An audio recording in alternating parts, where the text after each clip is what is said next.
Okay, so the next piece we're going to look at is Ombra mai fu, again by Handel.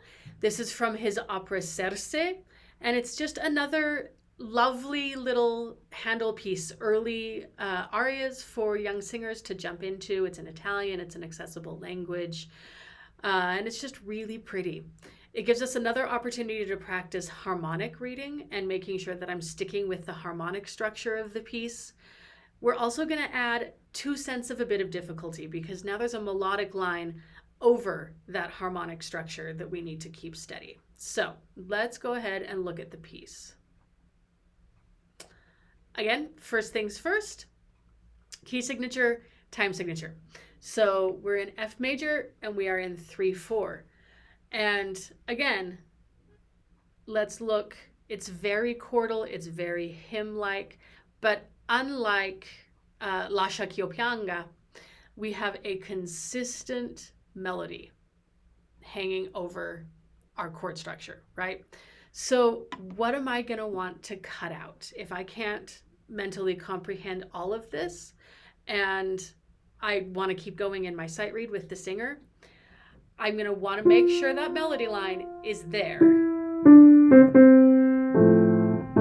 And bits of the harmonic structure that I do want to keep, yes. Do I need to keep the quarter note motion going? Not necessarily. And do I need to keep the octaves in the bass going? Not necessarily. Honestly, I personally think that that is editorial in this particular edition. So I will usually just play the top note, right? But if I need to cut things out, I could do 1, 2, 3, 1, 2, 3, a 1. I don't have to keep that quarter note motion going. Another option would be to voice the melody in my right hand and put the harmony in the left hand if I wanted to. If I can think all of that.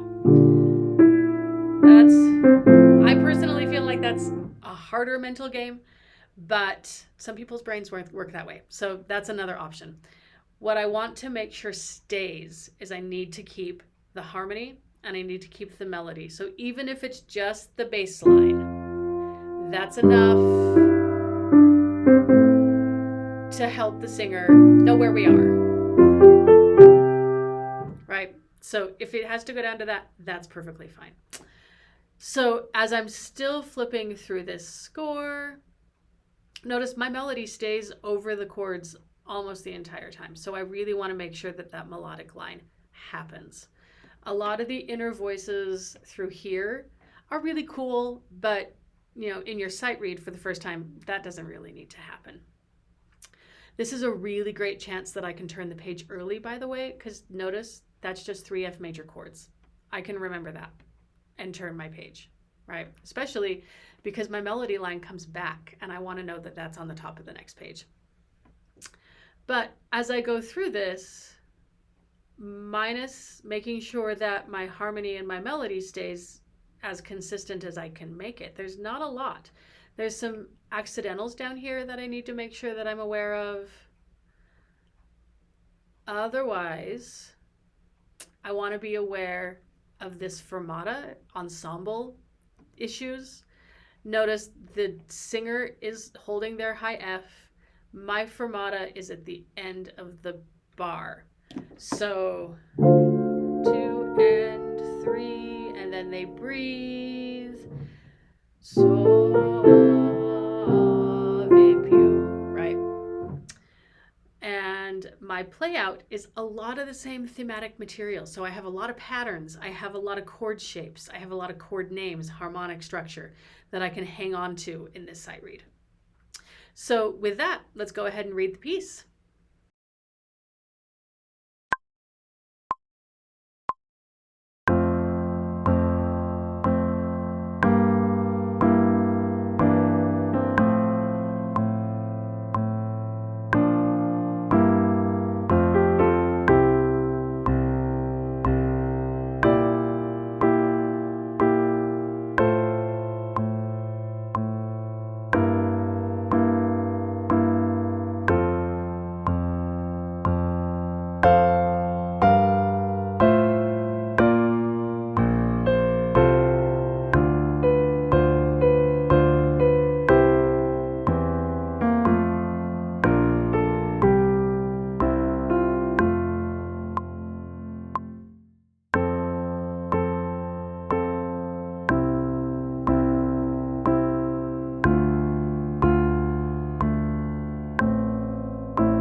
Okay, so how'd you do?